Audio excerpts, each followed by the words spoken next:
And we had the established star in the first session. We have the upcoming stars in the next one. And I don't look like that.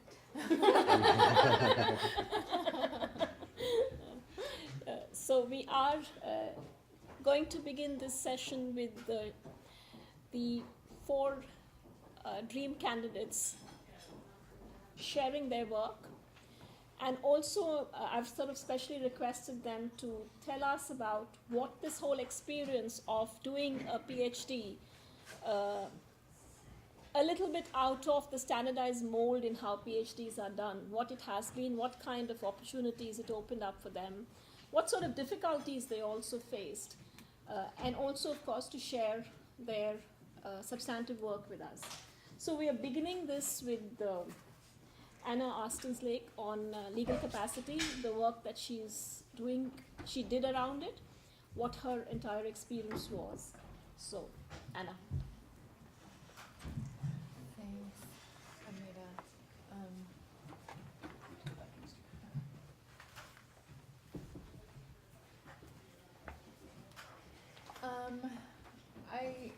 I don't think I'm going to go too much into the substance, just because since most of us have been meeting for every 6 months, I think most of us are kind of intimately aware of each other's subject areas. And we covered a lot, actually, of my subject area in the morning session. So, but just briefly, my topic was restoring voice to people, focused on Article 12 of the convention.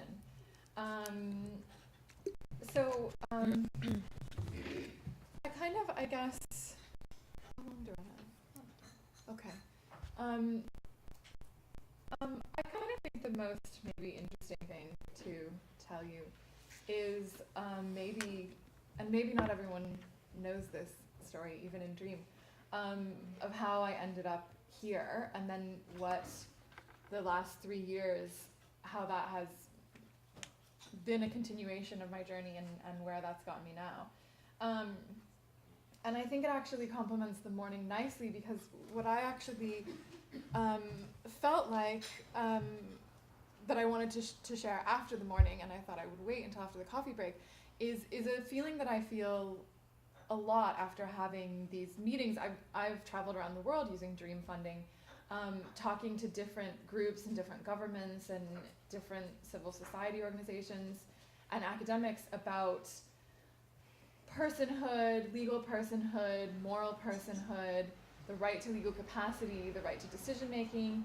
And what I kind of feel like in the end of these conversations a lot of times is just relax. Like, it's going to be okay. Everyone gets all worked up about feeling like they need to change something and protect like establishments that, like, structures that exist now, and people with disabilities in a specific way that's different than the way that they would protect others. And my message is frequently, what I would like to say without being overly paternalistic is just relax. That, like, actually the thing that people oftentimes need the most, I find, in changing a paradigm within their brain is the tools to relax, and the tools to know that, like, actually these concepts aren't going to threaten anyone's very existence or exclude people, or they don't have to anyways. Like, changing a paradigm, and particularly legal capacity, can be a positive thing that everyone can work towards together. And the other part about relaxing is letting go of these fallacies of difference. The concept that people with disabilities are some kind of discrete group that has some core nugget of difference, to use Jared's terms, that can't be reconciled with other minority groups, an American term. All groups, gender, age, have a nugget of difference. That's why they're separate groups. But that doesn't negate the need for equality or the possibility for equality.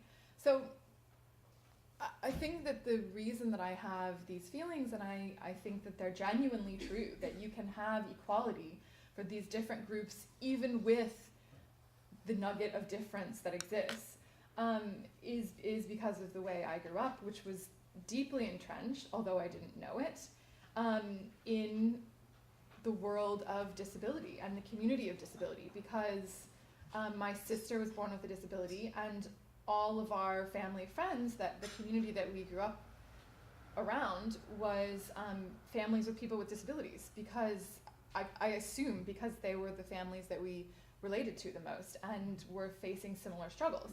Of course, I didn't know that as a 2-year-old. I thought that was everyone's experience of ability diversity, if you want to call it that. So for me, that nugget of difference that exists in disability, just like it exists in gender and age and race, is not particularly unique or special. It's just another thing, and has nothing actually to do with the possibility of equality or achieving equality, any more than it does for any other discrete group, if you will. So, and when I say disability, I don't mean like one kind of disability. Physical disability, intellectual disability, psychosocial disability. My world was always that world, which again, I thought until I was probably like around 20, was a world that everyone knew and experienced. And it was through getting my degree in sociology focused on inequality studies, and then going on to study social justice in law school, that I really realized that most people actually haven't had that experience and don't understand the diversity of the human condition in a kind of holistic way, because that's what I grew up in and was raised in. So when I heard about Article 12 and this struggle for recognition of decision making, I was a law student, and it was Tina Minkowitz, who I'm sure some of you know well, who told me about what Article 12 was, and that all of a sudden there was an articulation of a human right, a good articulation of a human right to decision making and to be a legal person and to have your decisions respected. And I realized that actually was the struggle that my family, my sister, my family friends were primarily fighting against. I mean, you have other struggles as well, services, education, but all of those things actually hinged on a recognition of decision-making of the individual. And so even as a law student, when I had actually no one around me doing disability law at all, or knowing anything about disability rights actually, I knew that I wanted to do something around the right to decision-making and the right to legal personhood and Article 12 of the Convention. So I finished my law degree and I worked for Human Rights Watch doing deinstitutionalization work, which was related but not close enough to what I wanted. And I also stalked Jared, which he doesn't remember, but was effective because I ended up here. And so the last 3 years have been an amazing opportunity where I've had the resources I needed to actually explore what this right means legally, but also practically for legal systems, and for the people that are forced to work within legal systems, which we all are. And particularly people with disabilities, because their lives are so highly regulated by the legal system. And I think that the last 3 years have been an amazing opportunity to do that. And I think that my thinking has come along leaps and bounds from where I was 3 years ago, when all I kind of knew was an instinctual kind of feeling that we all had a right to make decisions. So, yeah, and I have now this experience of working with people who, what's the right word for them? Important people in governments and in who have been doing actually, and other people in professional roles who've been doing work around decision making, including psychiatrists and social workers and service providers, even though not all of them are kind of aware that their work is so focused on decision making. And when I go into these spaces, I again find myself faced with the surprise that it's not natural for them to recognize an inherent right for everyone to make their own decisions and be equally recognized under the law. And I actually think that while it's disappointing every time, I think it served me well, because when you walk into a room with an assumption and then people are forced to question that assumption, it then makes them question their own different assumptions, if that makes sense. And I think that's been very interesting, and I think that's, for me, been one of the most valuable things about having the resources to go around the world to different institutions and discuss these issues and hear from people about how they're affecting their lives, and also how the law can be changed to better affect people's lives, because it will always affect people's lives. So I think That's your time. yeah.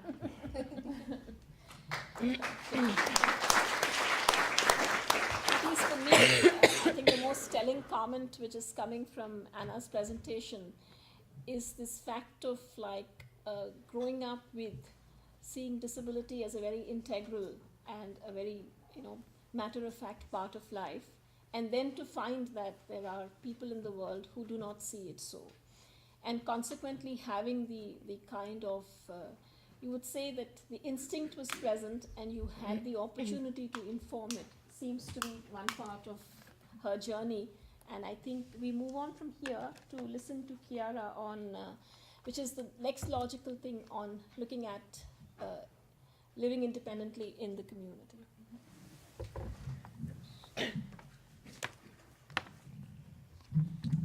Hi, I'm Kira, and I'm based at the Centre for Disability Studies at the University of Iceland. And the focus of my research is on the right to live independently in the community, but more specifically, it's on personal assistance, which is outlined in Article 19b of the Convention. I began my journey in disability rights prior to the DREAM. I worked in Ireland at Trinity College Dublin for 2 years prior to the DREAM, and I worked, as I mentioned earlier, on a range of inclusive and collaborative research with people with intellectual disabilities. And during that time I encountered quite a large range of human rights barriers in the Irish context. So I became interested in looking towards other countries for the most promising examples.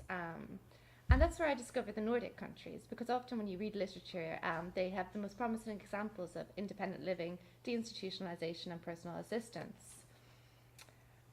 So the opportunity to study at the University of Iceland was a fantastic one. And the focus of my own research was on 3 Nordic countries: Sweden, Norway, and Iceland.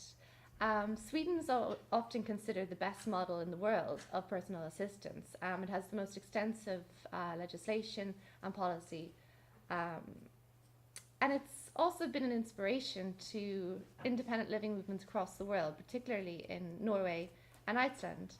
So in a sense, my research was kind of looking back to the future.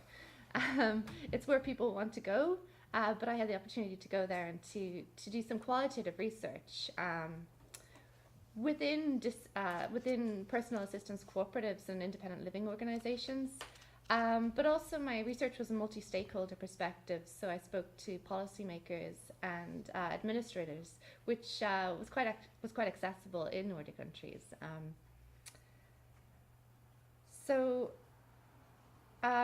The research was qualitative and it was grounded in people's experiences. And I don't like to be too pessimistic, but I'm just going to outline today 3 challenges that I encountered during the research, because I began this obviously very kind of optimistic and maybe a little bit I romanticized Nordic countries a little bit, maybe from an Irish perspective.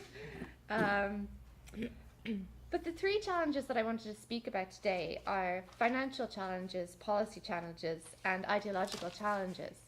And this isn't to be too skeptical, it's just to point out some of the creases that still are being, need to be ironed out and are being debated and are quite contentious within these 3 contexts. So firstly, financial barriers. Sweden is often considered as a scary example of the cost increases that personal assistance has caused. And it's often used as a deterrent to policymakers and administrators in other countries. And when I explore the reasons for this, one of the things that stood out is that a lot of people who'd never been in the service system wanted personal assistance. It was the first service that suited them. Because in the past maybe they relied on informal care, or they put themselves in very risky situations in order to survive outside a group home or an institution.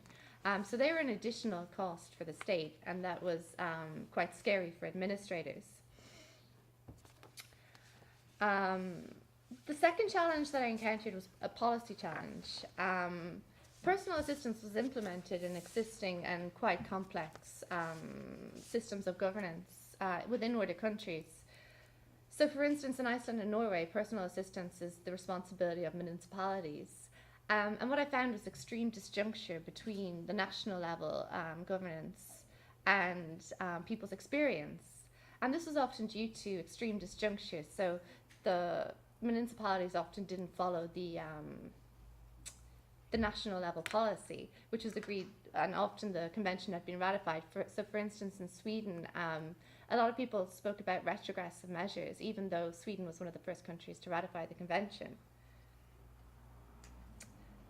The final challenge that I encountered was an ideological one. So when I read the literature around personal assistance, often the most dominant concepts that arose, and they're reflected within the convention, also within the key principles of the convention, are choice, control, and independence. And as I said earlier, I carried out grounded theory research, and what I found is that these concepts were often problematic when compared to the lived experiences of individuals. So for instance, particularly in Sweden, these concepts were often used to actually try and remove personal assistance or to restrict personal assistance for people.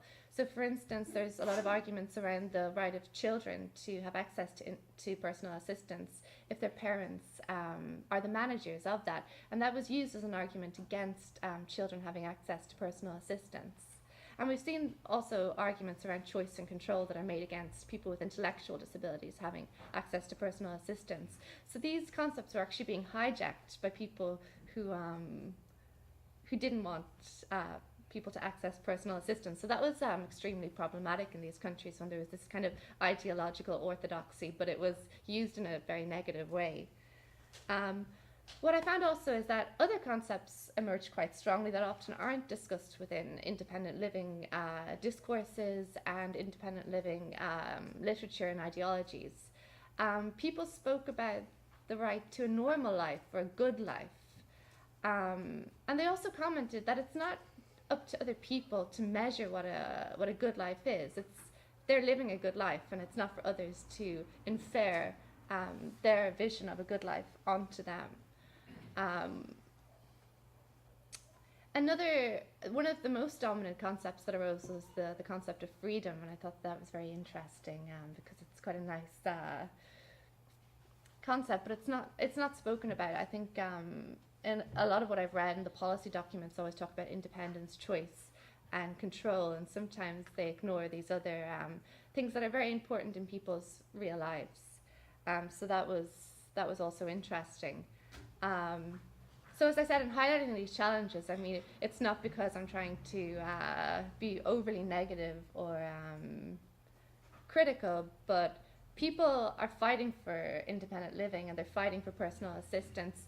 But a lot of people are also open about a lot of the barriers and challenges that they face. You know, this is an extremely, extremely complex issue. And I think it would be dishonest to bury our heads in the sand and present it as an overly simplistic, you know, transition from one way of life to another, without, you know, being open and honest about some of these challenges and barriers. So that was. And your own opportunity in doing it? My own opportunity. Well, I mean, it's obviously been a fantastic opportunity to be able. Any difficulties? Any difficulties in doing it the unconventional ways? Didn't do it in unconventional ways. I mean, one of the major challenges was the multi-stakeholder perspective. Because a lot of issues arose that I wasn't expecting. I mean, as I said, I started out very optimistic, but people were very open about the challenges. And sometimes I did find myself kind of being challenged and also being in agreement with people that I maybe consider that I wouldn't be in agreement with. So for instance, often administrators who I kind of considered maybe to be withholding personal assistance, they were quite open about their own concerns, and sometimes I found myself in agreement with them. So for instance, in relation to the marketization of personal assistance, there's been a lot of, in Sweden there have been a lot of private companies that have entered the market, and often there's a fixed rate per hour of personal assistance. It's between 28 and 32 euros, so it's quite a large amount. And a lot of the time they make profits from paying quite low wages to personal assistants, which is extremely problematic for people who require quite high skills from their personal assistants and some level of education. Because that's often kind of a stigmatized thing within the independent living movement, that sometimes you do have health needs and you require your assistants to be well trained. So the administrators were quite concerned about maybe the working conditions of personal assistants, or the dangers that may be faced if they don't get the adequate training. And, you know, I found myself a lot of the time in agreement with them in these issues, whereas there are voices within the independent living movement that oppose that are quite critical of any kind of training or skill of personal assistance because they associate it with that kind of professionalization of assistance. But that's also a very contentious issue within the independent living movement. So it wasn't as though I was just siding with, you know, the administrators or the policymakers. But it did challenge my own kind of understanding and my own perceptions of maybe power relations and, you know, who was making decisions on behalf of whom. But these are very contentious issues even within what I thought was quite a, you know, not homogenous, but obviously a movement that's kind of fighting for the same ultimate goal. There are still incredibly contentious issues within that. So that was kind of challenging for me, but at the end of the day, I'm a qualitative researcher, so I need to present all this information as, you know, I need to be balanced and I need to present it as it is. And I have to be honest about these contentious issues because they are real, and there would be a danger in kind of painting this very homogenous picture of, you know, and that's why I kind of warn against this ideological orthodoxy that often exists around independent living. Because when you really get to know people and they talk about their lives, it's often quite problematic and sometimes even oppressive when these concepts aren't fared onto people. So that's, yeah. Thank you. Thank you.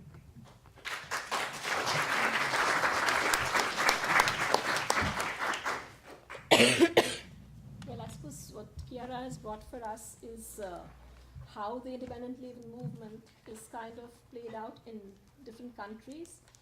And also, I suppose, for a researcher who's going on the ground and interacting with various stakeholders, the manner in which you are continually torn apart in trying to analyze the situation, I think that came through as a pretty major challenge in the work that she's doing, or that she's done.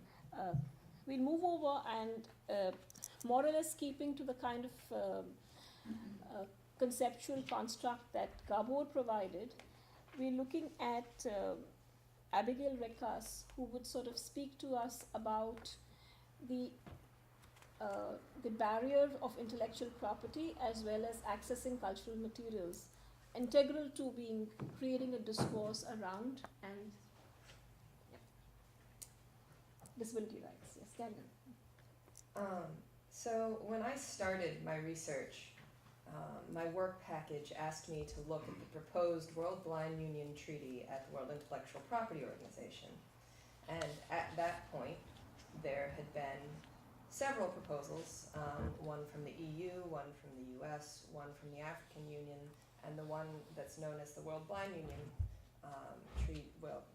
treaty proposal, which was put forward by Mexico, Paraguay, Ecuador, and Brazil.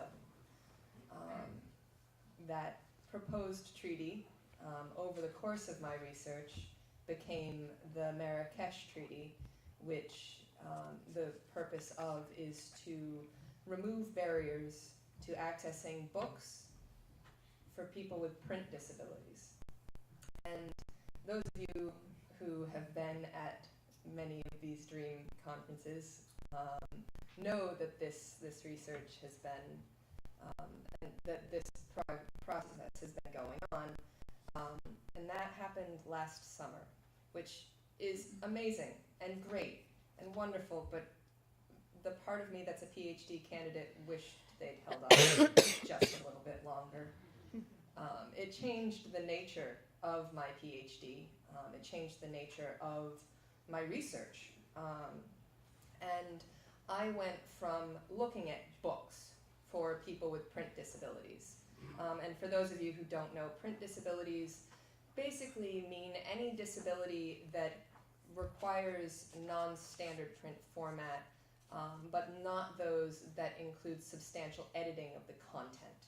So blindness or dyslexia or the physical inability to manipulate a book are just examples of what I'm referring to when I say print disability.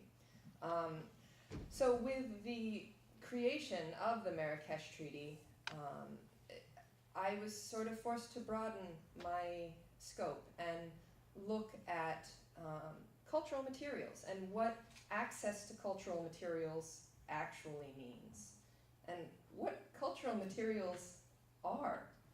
You know, when you think about how IP might create barriers to access to cultural materials, what does that mean?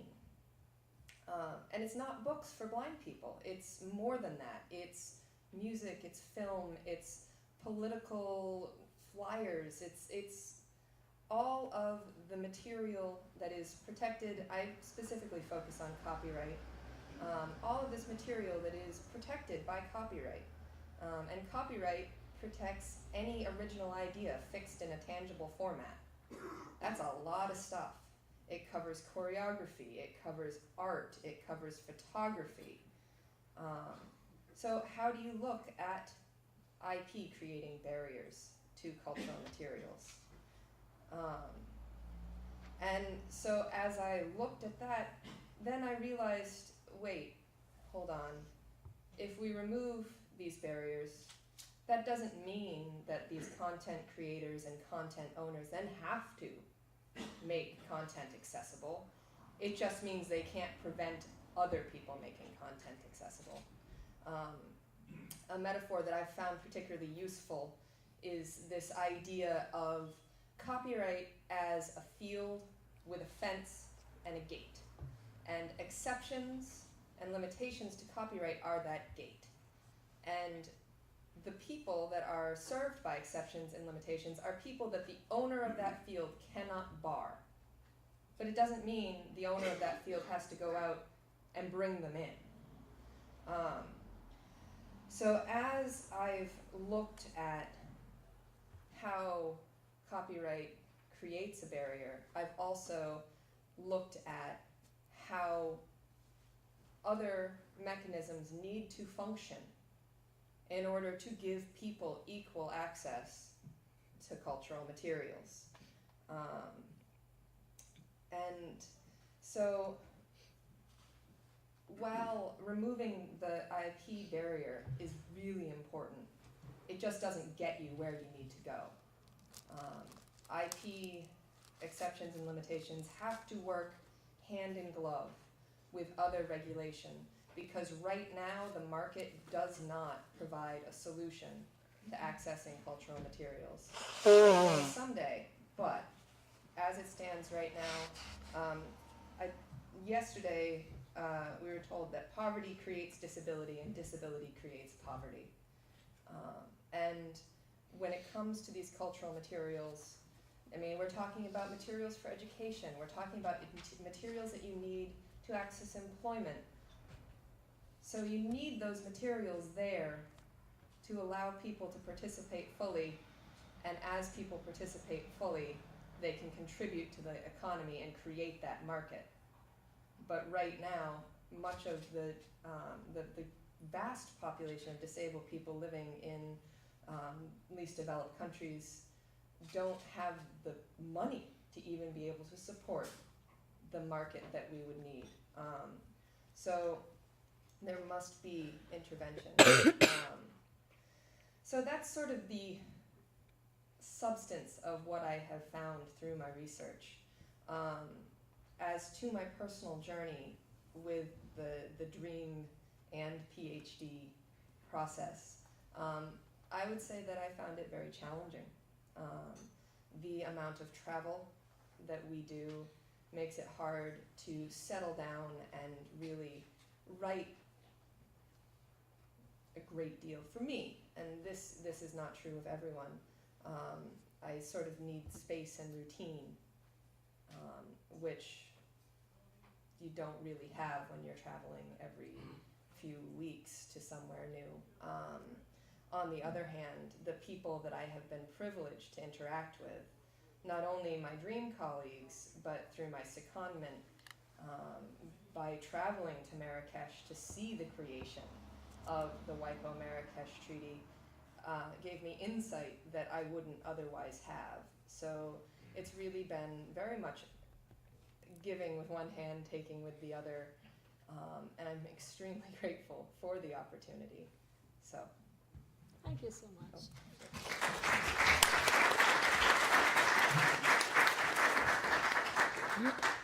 I think what Abigail has kind of brought through very effectively again is this constant that we have between negative and positive rights, I would say. At one level, or let's say negative and positive duties, at one level, if we do not lower the IP barriers, the question of creating any kind of materials doesn't arise. But it's also true that just lowering the barriers is not sufficient. And so I think this indivisible kind of a connect that needs to be made has come through very well. I'm also thankful to you for addressing the question of challenge more squarely, because somewhere part of at least my agenda as the chair was that the DREAM program has been one of its kind. If we want it replicated, if we want to be sort of redesigning it, so it's important that the first set of people who were there should reflect on what are the kind of opportunities which came to them for doing a PhD in this way. And evidently also what difficulties they faced, if they are spoken about, then they could be taken into in the further design. So I'm thankful to you especially for that, Abigail. And with that, I move on to my last speaker, who is going to be speaking to us about monitoring, which somewhere I suppose is connected to all that all her colleagues have spoken about. Thanks, Amita. Well, yeah, I thought that I'm going to speak about my journey, about some of the most interesting questions that made me think a lot in the last 3 years, and probably a bit about how I vision the future, at least in this topic. Like, just joining to the other speakers, like, my commitment roots in the nearly 3 years time I spent with working closely with persons with intellectual disabilities, which was about 10 years ago. I was a volunteer there, but when you do 12-hour shifts, you get plenty of time to actually talk to the people. And so that was how I met with the RISE, like people telling me how they are struggling under guardianship and so on and so forth. So since then, I'm really conscious about how participation is very, very important. And my research initially was about to explore the challenges in implementing Article 33 of the CRPD, the National Monitoring and Implementation Provision, in a CRPD-compliant way, and to establish a sustainable independent monitoring framework with the involvement of the representative organizations of persons with disabilities, which is very important, but I soon realized that this is just a smaller part of the picture. So I had the focus from the beginning on the involvement of persons with disabilities in the monitoring process, but you can't really, deal with it as an alienated issue. Like, it's really sort of a complement article with Article 4, Paragraph 3, general obligation on participation in all policy and decision-making processes in an effective and meaningful way. So I also found that most of the research is on Article 33, rather look at the structures, what is established to monitor the CRPD. But from the very beginning, I felt that it is a dynamic process. It's important what is established, but for me, it's more important how these involved actors contribute with each other and really make a change, and how the paradigm shift is appearing in such monitoring frameworks. So I chose to focus then on how to fill this space created between the government and civil society, and between the NHRIs and civil society. And when I say civil society, I mainly mean DPOs, the organizations of persons with disabilities. And then a really fascinating journey has started. And during this journey, I met with a number of DPOs, self-advocates, who work very hard on the grassroots to get involved and make their voice heard and change the already existing exclusive patterns. I chose a methodology to meet with representatives of governments, the human rights organizations, and civil societies, so to get all different kinds of voice and see how these different stakeholders evaluate the current level of involvement, and also to see what is the vision of persons with disabilities about their involvement. I felt from the very beginning that this answer should be given by persons with disabilities, and my intention was to make my research as participatory as possible. Well, that was the first trouble, that when I digged into literature and I really had the good intention to make a participatory research, I realized that it's impossible unless you have a very flexible research structure, massive funds to ensure that the participation of persons with disabilities and the control and the leadership they eventually, take over your research is meaningful. And then I just realized I'm not able to do this now. So I kept closely in touch with persons with disabilities when I developed my research methodology, the terminology I'm using. And I think that was the most I could do. I had this moral issue during the whole process, which I want to share with you, as this is the last event, that, we are very, very lucky to get this great EU funding to be DREAM researchers. And And I think we should be very conscious about, and the future generation of dreamers as well, like how to spend this funding, or how to make sure that it is useful for the people we carry out our researches on. So don't be just like objective academics who like in an experimental space, but really interact with the people that your research is focusing on, and actually be yourself as useful as possible. Make yourself as useful as possible. And I think the secondments are excellent opportunities for that. So when I was at EDF for like 5-6 months, I really felt that what I'm doing there and supporting them in advocating for their involvement in the EU monitoring framework and to make it right, that's something useful, that makes sense. But yeah, I just wanted to make this point that it's just very easy to be busy with your own research, going to conferences, being this academic world, but I think the dream really wants us to be policy entrepreneurs. So some of the questions I really focused on, like how far to take nothing about us without us, like how to ensure that the disability movement doesn't become owner of the policy process, but can make a meaningful and effective impact on the processes. And I did find that there is so much tokenism, and it's rather consultation which is sold by governments in their state reports to the CRPD committee as participation. It's not a coincidence that in the concluding observation, like none of the monitoring frameworks have been complemented as perfect mechanism in this regard. And also participation, I at least haven't read any concluding observation when a state party was acknowledged for like involving fully, actively and meaningfully persons with disabilities.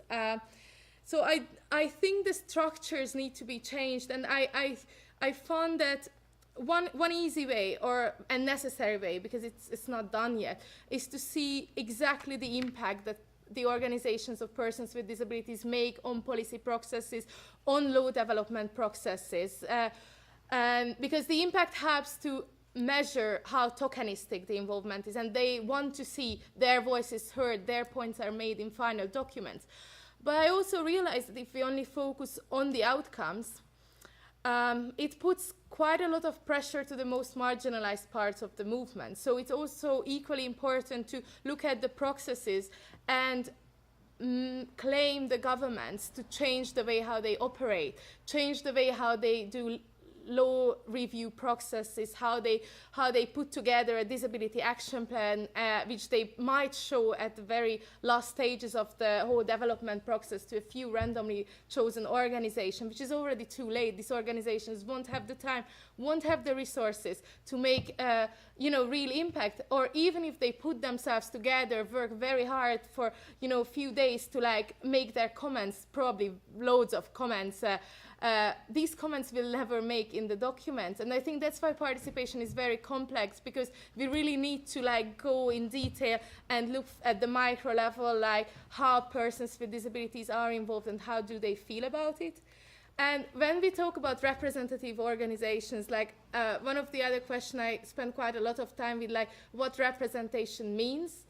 The organizations that we consider representative organizations, who they actually represent and who they actually don't represent, and what's with these people who don't feel represented at all, and they still want to make their voice heard, and they would certainly need capacity building, and they would certainly need a more holistic accessibility in general. And when we talk about persons with intellectual disabilities, I don't only mean like issuing a conference program in easy to read and then like holding events in a fully inaccessible way, but and certainly not giving the chance to get engaged meaningfully. And so I think there is a lot to do, and in the last 3 years I had the chance to see some of the issues. So how I see the future is really to that persons with disabilities become partners in all levels of policy making, and take part from the very beginning of the processes. And I don't think participation is mainly a money issue. I think it's a good excuse for governments to say it is. Until a certain extent, when it comes to accessibility and technologies, might be. But I find the lack of willingness of many, many governments to actually make this step and revise the whole way they operate. And the EU is a good example. Well, it's a bad example, but it's a good example to make my point. That I had the chance to follow the establishment of the EU monitoring framework from the very beginning when I was a trainee at the Commission. That was just after the EU's ratified the convention. And then I started my DREAM project, and then I was with EDF and with FRA. With FRA just after the final decision, which is still not public, and it still exists in a non-paper, which tells a lot about transparency and like other occurring issues in this regard. Anyway, so the EU did not establish a CRPD compliant framework. The EU was not ambitious enough to challenge, and the EU is facing barriers coming from its particular organizational structures. However, the EU could have been more ambitious and comply with its international legal obligations, also because it would have had a very good message for the state parties, for its international cooperations. And I'm very afraid that the lack of this political willingness will affect human rights monitoring in general at the EU. And I think just to say something positive at the end, I think the positive outcome of the whole process was that EDF could be formally designated as member of the monitoring framework. So the Article 33.3 part is somehow done, although I don't think that the Commission should stop here, but at least that's something positive. So I think that's for now what I wanted to say. Thank you so much.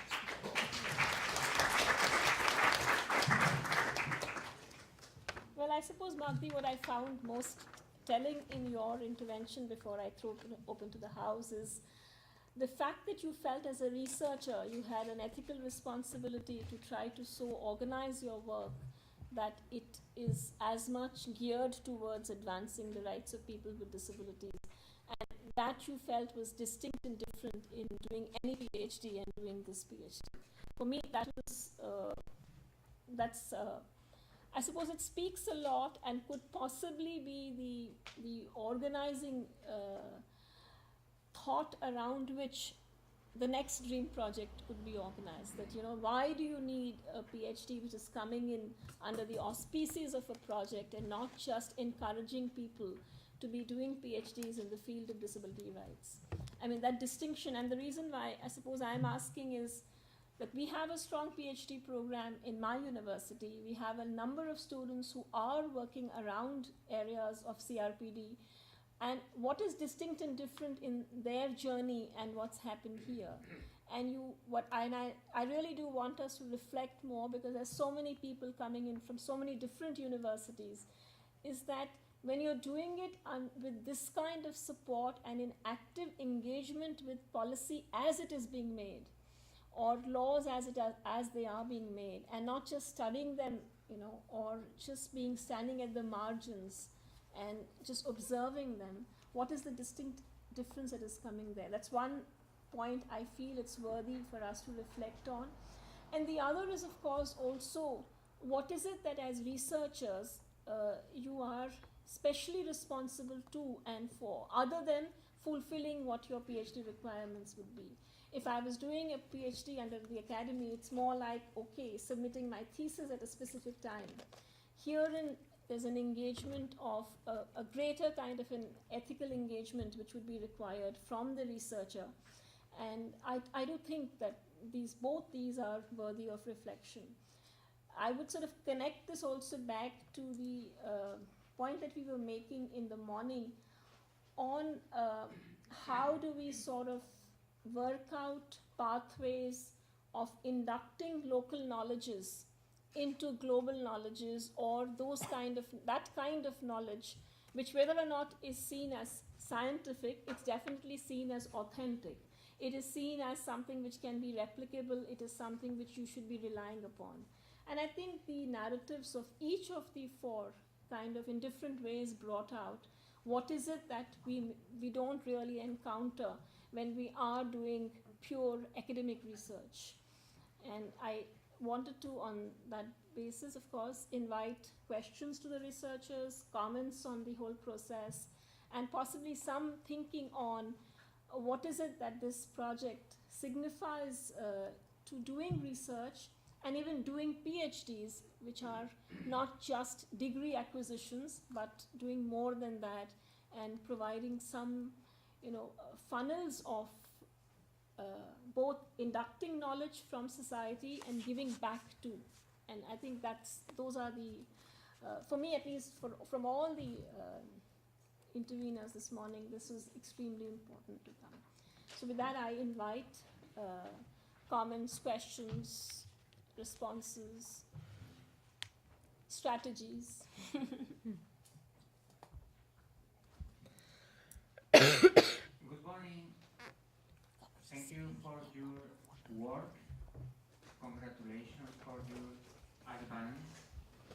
And I have a question and a reflection, of course, for Chiara regarding personal assistance. I have been reading your work. I'm very interested, personally. And I think it reflects the reality or part of the challenges and the conflicts and the situation of a new programs of personal assistance in Spain. In different communities, we are pushing and trying to establish programs for personal assistance. And there is one challenge or question to this program regarding the budget in these times of financial crisis. And I wonder why it is questioned the personal assistance, which is a wonderful instrument to reach our freedom, and it is not questioned the budget for care in institution, for the budget for care as in buildings, in very care buildings, which frequently are as so expensive or more expensive than personal assistance. This is a reflection. Thank you very much for your work. Thank you. Can I comment on that? Is that okay? Sure.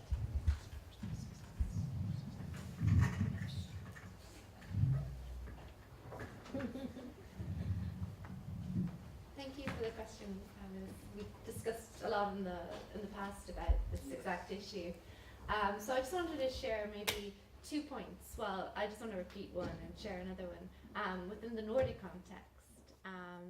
Because I'm not trying to generalize, I'm just trying to focus on what I found in my own research in the Nordic context.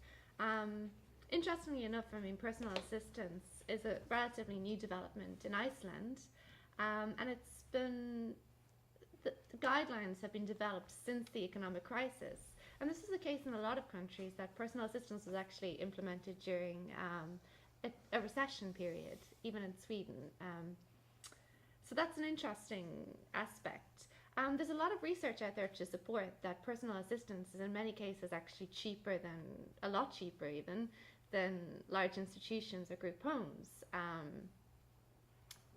But two of the challenges that I found in my research, and I think that really need to be addressed. The first one that I mentioned earlier is that people often rely on informal care or put themselves in very risky situations in order to avoid entering the service system because it's so inappropriate to their needs. So personal assistance is often the first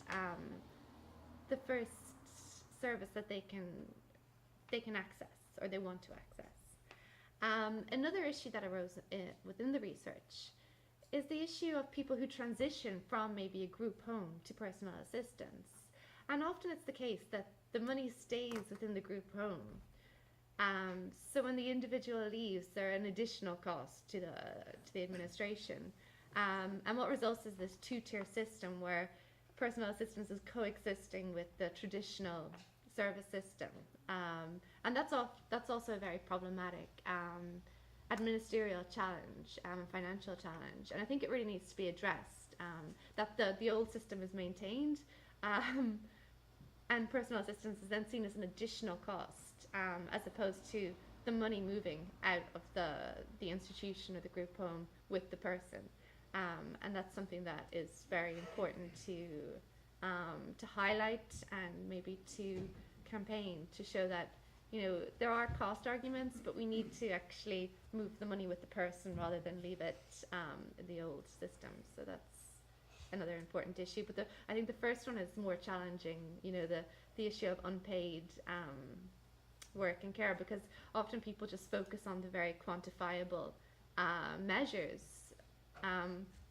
Whereas when I did my qualitative research, I mean, there are so many indirect benefits. And I think you spoke about this in the report that you made in Spain, the indirect, the social benefits, the benefits to people's social circles and people's families. I mean, a lot of the time these aren't very measurable quantifiably, but they definitely exist. And that's also very important to focus on the indirect benefits. So I think that's a very, very important focus for the future.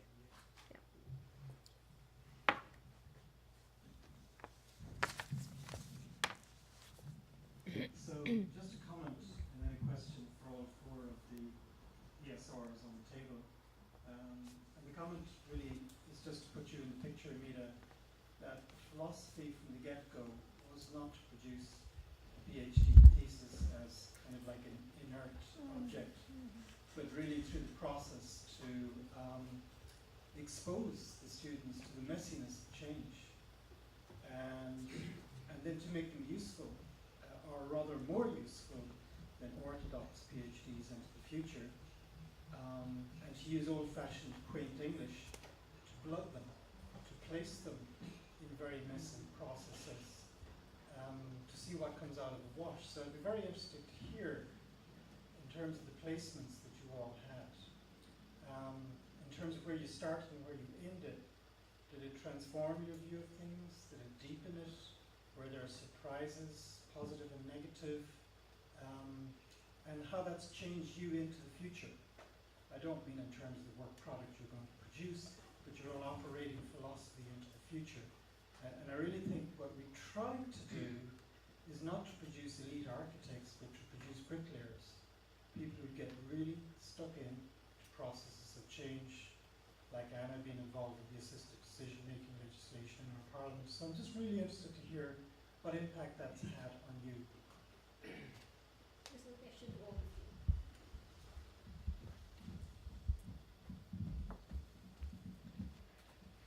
Well, I honestly think that where I started and where I am now are wildly different places. And my time, my secondment at Benetech particularly, made me realize that you can have this beautiful policy, but when you actually have to work within its framework, that beautiful policy, if it's not specific and particular, can be really challenging, particularly when you're working across international borders. While I was at Benetech, we were working on a partnership agreement with India and trying to understand Indian copyright law and how it relates to US copyright law, and then how to draft contracts with publishers within both of those frameworks. Just the actual mechanism is so much more challenging. And if I am ever the person drafting policy, I will be very, very conscious of the people who actually have to work within it.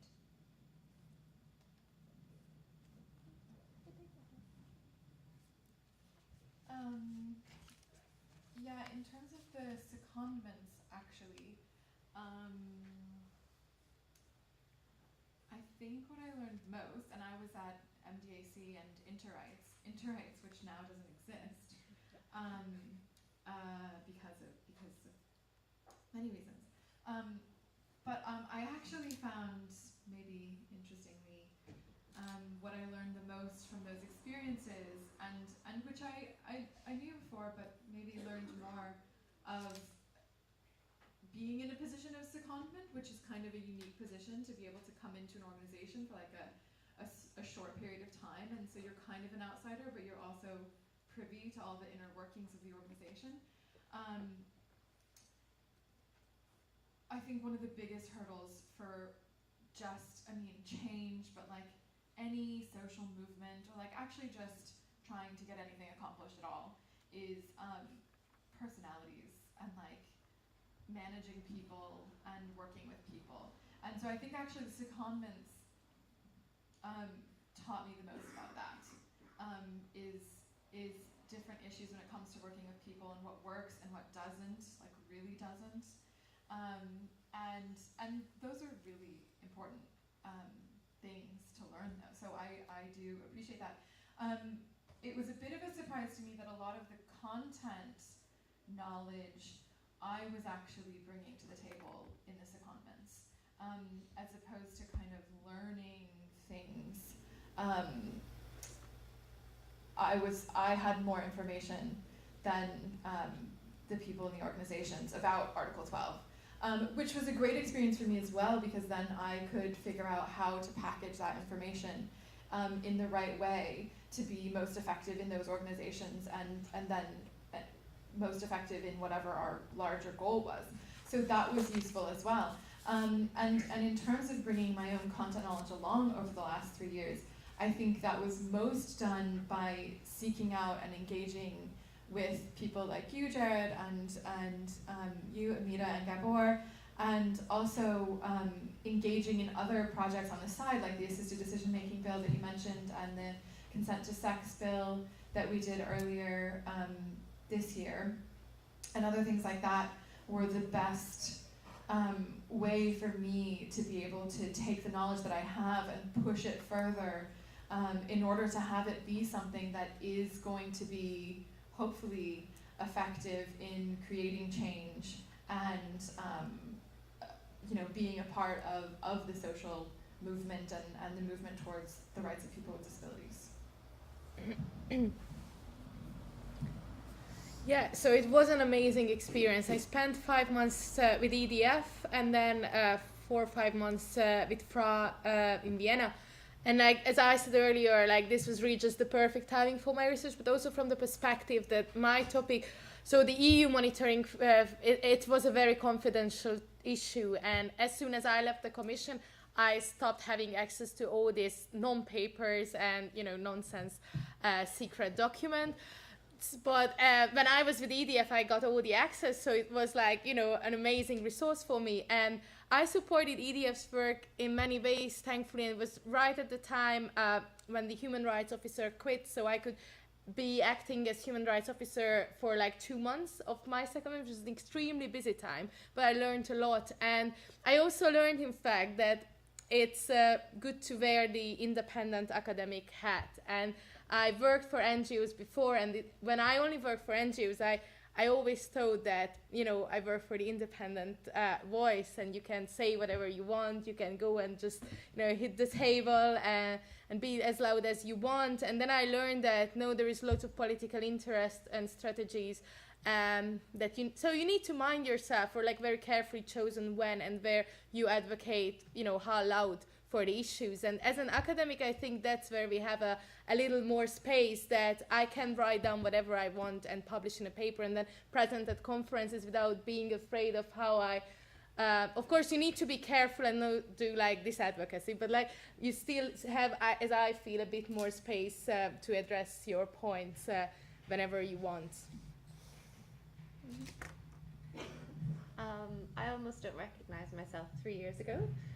which I think is, just shows how much the dream has can change your perceptions and how much it's developed me as a person.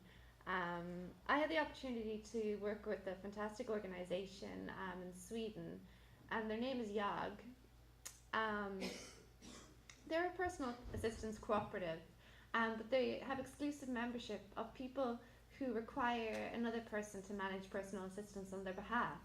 So they're an example of how the independent living ideology and personal assistance has developed over time to incorporate quite a diverse range of people. And that experience was fantastic. One of the major differences that I found between my time in Ireland and in Sweden was that in Ireland, often people who I was researching with or collaborating with were quite reluctant to give their opinions, whereas in Sweden, these people were activists. So they were quite open and quite loud about what they wanted. So that was very interesting. Another interesting thing about Sweden is I was quite surprised to learn that although the convention was ratified, a lot of people didn't really use it, and there was quite limited knowledge around it, which wasn't necessarily the case in Iceland, which Iceland hadn't even ratified the convention the time I was there, so there was a lot more discourse around the convention, whereas in Sweden I found that people were often reacting against the immediate threats to personal assistance that were happening. But having said that, people were seeking new information at the convention to use it as a tool, hopefully, an additional tool to defend the rights that they had built up over the last 20 years. So I was quite surprised to learn that the convention wasn't as prevalent as I had imagined it would be.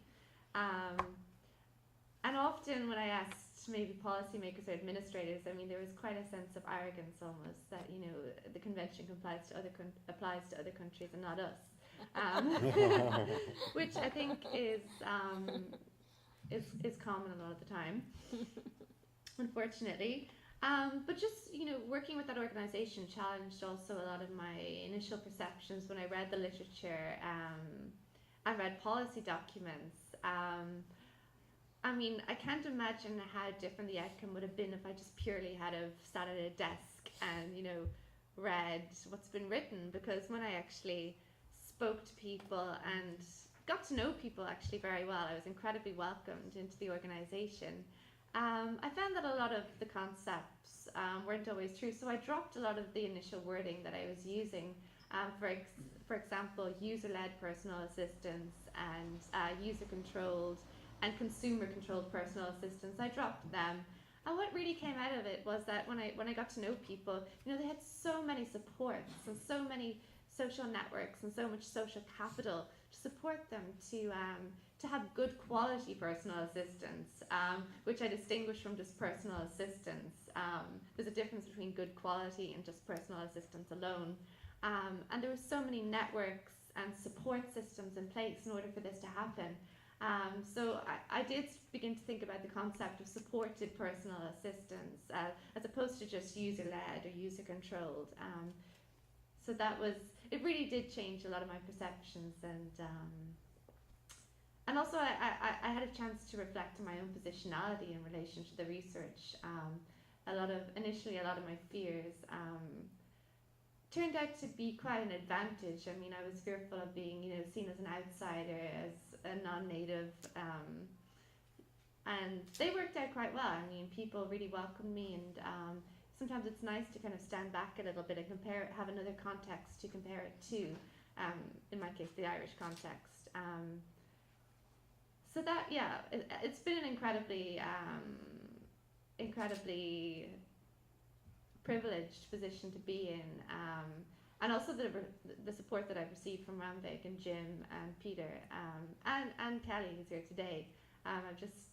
It's been really amazing, and I think they've kind of shared the journey with me in a sense. So it's been an incredible opportunity overall. Yeah. Okay. So.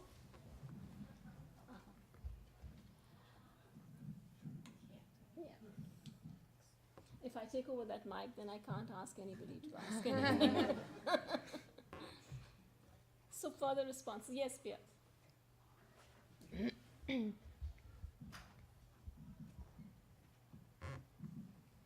everyone for the presentations. My question is sort of around the changing nature of universities and the changing work of academics. And it speaks to the social conditions changing that Gabor mentioned earlier about universities not being the only site or even the main site perhaps of knowledge production. And I think young researchers, or relatively young researchers such as ourselves, have a new role to play as academics. And it seems to me that there are a breaking down of walls from the universities so that there is more reaching out to civil society organisations, the government, and more collaboration. But I think sometimes still the walls of universities remain strong and sometimes they're sceptical to outside involvement. So I was wondering if I could ask for the reflections of the group, both the mentors at the desk, but also the DREAM candidates, about this new role for young researchers, but perhaps also a reflection on how to make sure that these walls aren't reinforced so that lived experience and the lives of people with disabilities in those marginal spaces, in the suburbs, in regional places, in rural places, in developing countries, aren't excluded from that knowledge production.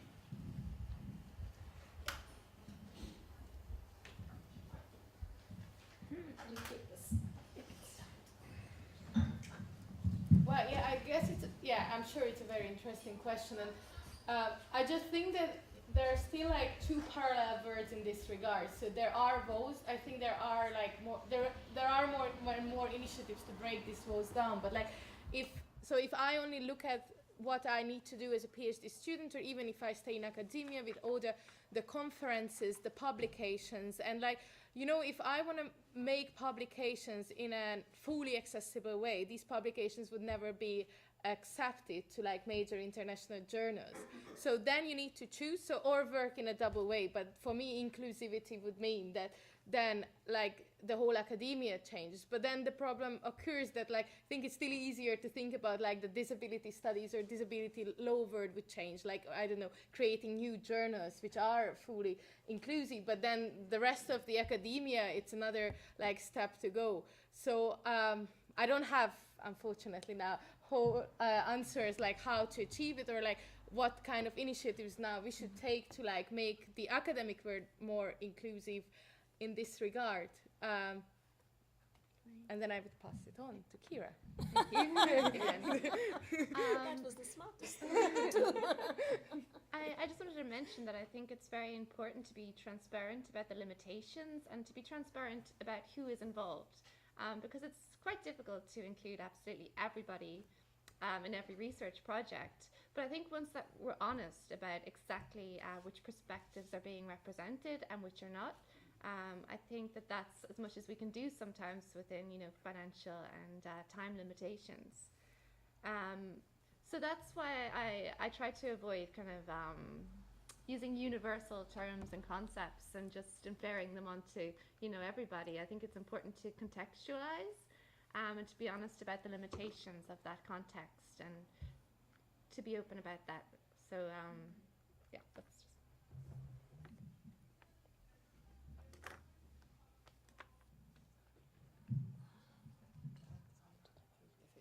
Yes, you must, because the mentor was also asked.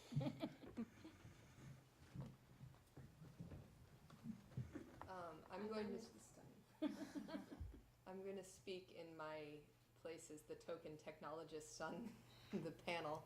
I think that the rise of academic blogging, which tends to be in non-exclusionary language, which allows you to target people outside the academy more, is one way to accomplish that, along with Twitter, along with social media. And I know many academics say, I don't do that.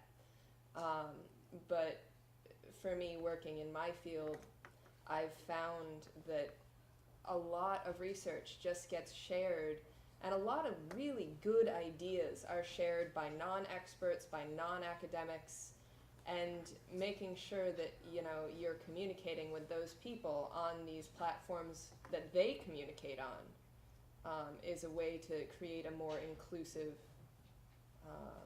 research output, input, etc.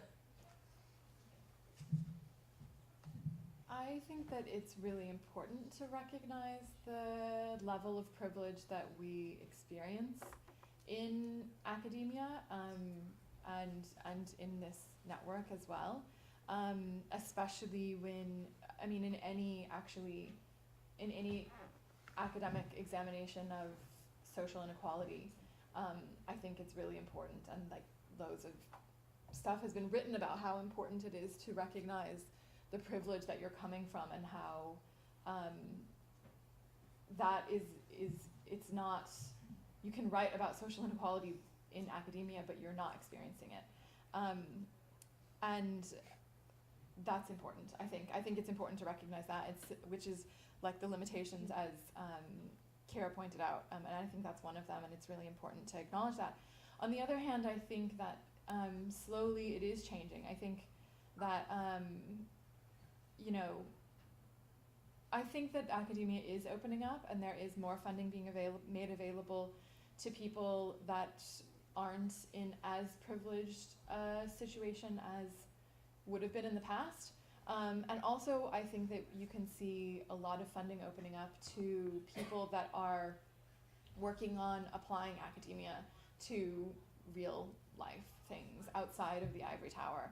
And I personally would not have ever started a PhD or even been involved in academia if it didn't have this element of policy entrepreneurship, and if it wasn't actually something that was applicable. I never intended to go into academia, and I don't intend to stay in a kind of space that will only be an outside examination of social phenomenon. I hope that academia, the way that in which I engage in academia allows me to be involved in a space that is more real.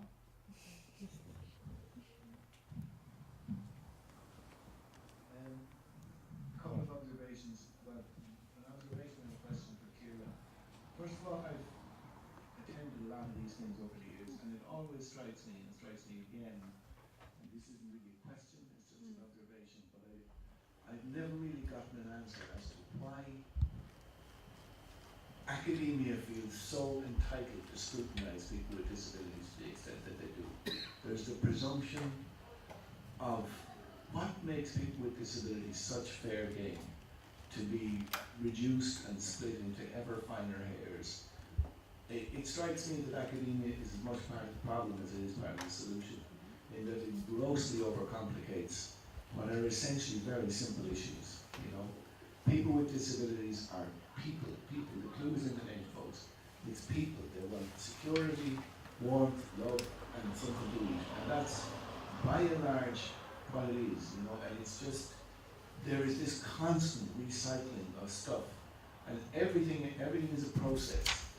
You pop something out at one end of the process. It seems to me like the first priority is to make sure there's a way to fit it back in to the process at the top, toss it back in the hopper, to split it down again. And it just seems to me like it's, academia needs to look at itself as part of the problem, or it needs to start looking at itself as part of the problem, because I certainly don't feel like I ever give anybody permission to scrutinize my life the way that people seem to presume they're entitled to. And I'm not saying me particularly, because I have no problem telling you to piss off if that's what it comes to, but there's a lot of people I see being scrutinized and consulted to death, you know, about stuff that's really simple for the most part. Anyway, putting that to one side. Just Kira's stuff around PAs. I broke my back a long time ago, and I employed PAs privately for years, and then did without for years, and then set up and managed one of the first PA services in the country here, so I have a fairly good view of it. And I would just like to ask Kira, did she find in her study that PAs create as many problems for somebody with a disability. Very often they're presumed to be the solution. But managing PAs is very hard work, all day, every day. It's hard work. Emotionally, physically, it gets in the way in all sorts of ways, and it's by no means the solution to everything. In many ways it's a fashion, and has become a fashion, and a kind of a Rolls-Royce service, or a presumed Rolls-Royce service that everybody wants. And very often the complications around PAs and around PA services are as much a function of, the phrase safety Nazis come to mind, that people with disabilities are required to be minded, and clinical interventions are presumed to be very complicated, when usually they're basically about basic plumbing, it's that kind of, it's a commodification of disability and all sorts of rules and regulations around disability that creates a lot of the complication around PAs, for instance. And I just wondered if you find that having PAs sometimes creates as much problem, or can be as much of a problem as not having PA. Maybe not as much as not having a PA, but it's a problem in itself, and it's a problem that's a lot of people simply aren't equipped to deal with, because emotionally and everything, it's very, very difficult. I leave it at that. I'd like to talk to you about it at some point. Yeah, it would be good to meet, but Okay, I would just take a moment, Okay. because Pierre's question was both to the universe and to the mentor. So, and in the first part of this was also this whole question of exactly why does the academy feel privileged to. So I think I'll have Gabor speak and then give it to you. Thank you very much. I have no answer to Peter's questions, but I can share my personal experience briefly. I started my professional career as a research physicist, so I had much to do with the academia, also in a completely different field. And then I ended up in human rights activism in the field of first users and survivors of psychiatry, and then disability as such. And very recently I had the opportunity to rejoin the academia in a very privileged manner. I am not employed there, I am adjunct professor, which gives you a lot of freedom and fun, and you can enjoy it. What is important for me are several things, actually. Number one, I think it was Max Planck, another physicist, who said that new theories do not win through convincing the old scientists that the new theory is better, but simply the old scientists die out and the new generation of physicists are grown up with the new theory. So I think we are at the moment when the new generation of lawyers and disability rights experts are grown up into the CRPD paradigm. And it does matter quite a lot for me that their growing up should happen in a really empowering way for people with disabilities, because I share your opinion that sometimes academia, and even in mathematics, they write very complicated formulas, but actually they say only that 0 equals to 0. But sometimes this trick has advantages, I had to learn that. But very often it is just a complication of things for the sake of complication. But I don't believe that it should be so, and it is not built in the system. The other thing is that, yes, I have been in the activist world, and it's very much politically infiltrated, I would say. And by politics, I don't mean large politics. There are internal disability political issues, whether we like it or not. I personally don't like it, but it comes from human nature, I think.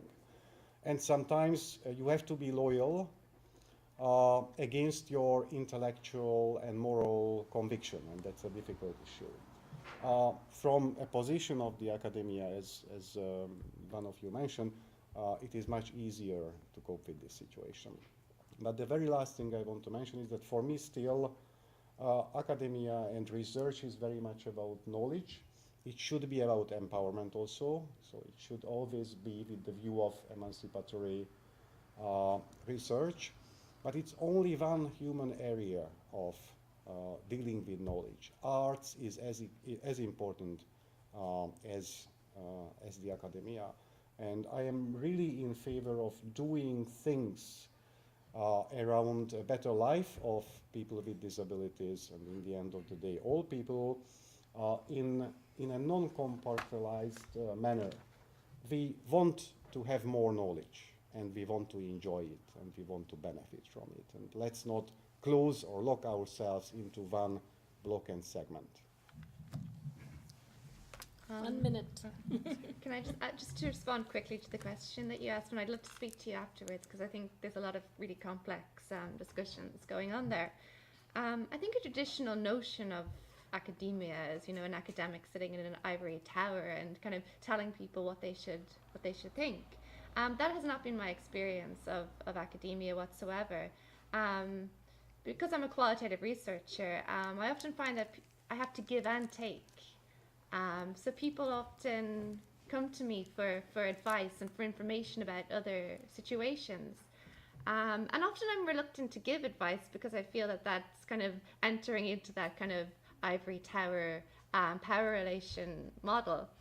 I know I've highlighted a lot of the challenges today, and it is, in my opinion, it is a very complex policy and policy issue. However, what it's really about is people's lives. I'm just trying to highlight some of the issues that people have brought to me, and the issues that people maybe, you know, have asked me about, and we've tried to find solutions together all the time, combining the the CRPD. Sorry. They brought these issues to me, and I think it's important to address them and to be honest about some of the complexities that are still surrounding this, because at the end of the day, personal assistance for a lot of people is a means to an end. And that end is usually just the very mundane, everyday lives that we all live. But also to address the final point, I mean, I'm not trying to present this as an overly romanticized, like this is going to solve everything. People are also very, very open about the limitations and the challenges that they face and the complexities of arranging personal assistance. You know, it's often it's quite a challenging thing, and it does take a lot of social capital and support. But it also depends on the individual. And I just don't want to homogenize personal assistance users, because everybody that I spoke to had a different experience, and some were more critical than others, and some exercised more control than others, and I mean, it's an entirely diverse Yes. group of people. Yeah. Yes, Gerard, the last question. Sorry, I have someone here. Okay, sorry. A quick point about access to teaching education, which ties in with what we're discussing right now. This morning, Magdalene mentioned a student with autism who couldn't qualify for teaching education with ICT. He documented autism is a spectrum, like here and so maybe that is asking to be made on personal ability. The same way we apply to college, we have to pass certain exams to make the grade. Maybe that could be factored into their decision to qualify as a teacher. One reason I make this point is from personal experience, because 2 years ago I applied to register as a teaching council in this country, which according to a conference earlier that year could be made closed because the way from the deaf community was that finding deaf people could not teach in mainstream schools, which was a set of challenges for a subset in that population. Whereas I personally know of 2 people who are deaf and who speak and who are teaching in mainstream schools in this country. So what we're saying is there is a diversity of experiences and abilities in the same population, and they may teaching cancer legislation. It was my educational qualifications and my professional experience that qualified me to be registered to teach at state level in history, which is my degree subject, and in ICT, which is my professional background. I just wanted to put that to you because you may come across other people who would like to be teachers, but for different reasons are not able to get into the register. And I should also add that this legislation came after working in 5 different countries, which all required routine police clearance. Things like this happened too, and looking back up in time to remember my hearing wasn't mentioned in the application. I'm not sure that it was, but the point is that it has to be. These are another thing we need to think about. And one final point is that having practicing cancer registration is me personally really proud when I give input to teaching policy. Again, from my professional background in ICT, and to remind people to have universal design when they thinking about their classrooms and their buildings. So you can see that I'm working across sectors and I have lived experience and suggestions to contribute. So again, I'm here if anybody would like to talk. Thank you. Thank you so much. Thank you very much for your contribution. And I would like to make just 2 quick points. Like one, so with the whole story, my problem is that like we have an image of a teacher, and if someone doesn't fit into this image, we just don't accept this person. And the main argument was that it's his best interest not to be then exploited later as a teacher by the students. So they actually, just to tie the end of the story, they suggested him to put as a first place, like to become a librarian and informatician, which is, raises many concerning issues regarding best interest, like how a committee can, refer to this instead of, in my position is that let the person to do whatever he wants to do, and if he doesn't get a job, if he gets fired, that's very problematic, but he had a clear vision of who he wants to become. And so in my word, as I imagine the word, we should challenge the concept of teachers. I want to see more diversity at the teacher side in school system as well as in the students. And when we talk about inclusive education, I think that's again a hidden perspective, that we only recruit very clear communicators, assertive personalities, not people who might need different types of reasonable accommodation. And then the students would become more inclusive, as in the same way as they see persons with disabilities anywhere else around them in the community, I guess. Thank you. I'm next. Just to add to this is a very interesting discussion. I would also add in terms of, I don't really recognize when people talk about ivory towers, it doesn't really, it's not similar to the universities I work in, most of which are very engaged in the surrounding world. I would say, however, that I think we all too often, when we write to an academic audience, when we should be talking about not just one, if we have a study, multiple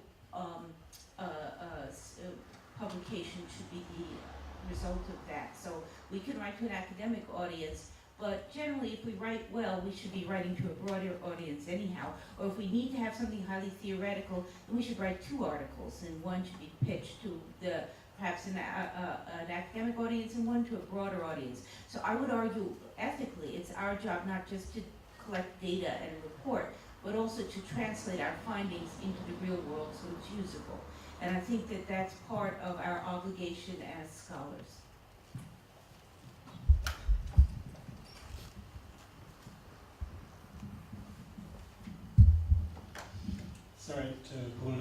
right to food and the duty to eat. Yeah, I mean, the vision you portray of the university as parasitical, as objectifying subjects, is completely morally bankrupt. No doubt about that. That's not to say that some universities do it and some departments within universities, yes, they do. That's completely indefensible from a taxpayer's point of view, and our taxpayers are citizens and they're interested in change. Yeah, I'm not saying that's the case, I'm saying it often feels like the case. Exactly. Now, I would say that there's two very interesting things happening. And this is my personal view, right? That university as an idea and as a place of privileged learning and building up knowledge is dead, dead, dead in the 21st century.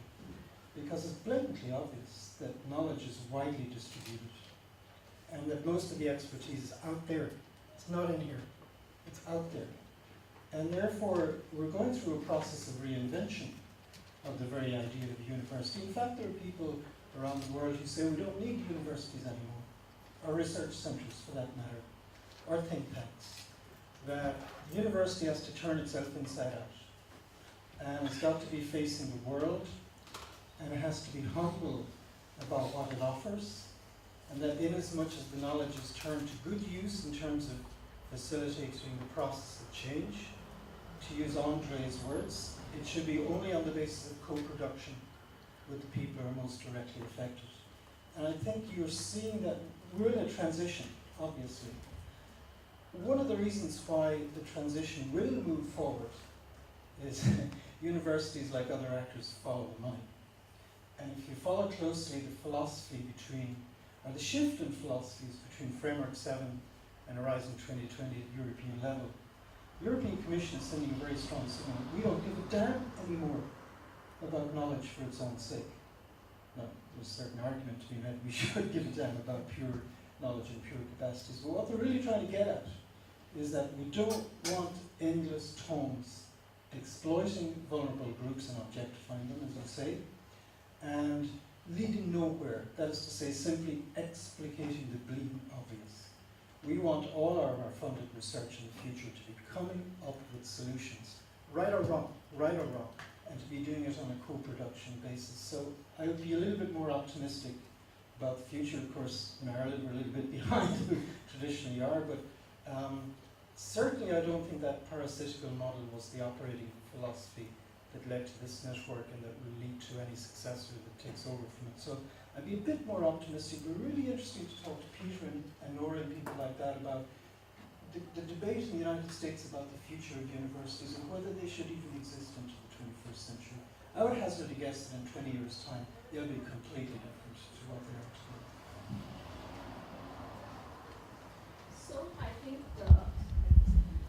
on that note we could close, and basically I suppose universities, they have to keep reflecting the universe, and as the universe is changing, universities would need to reinvent themselves. And the panel today has primarily tried to show us what is possible, and if that is possible, that which is possible should definitely be dreamed for. And in the dreaming for the possible, I think we can also try the impossible. Thank you.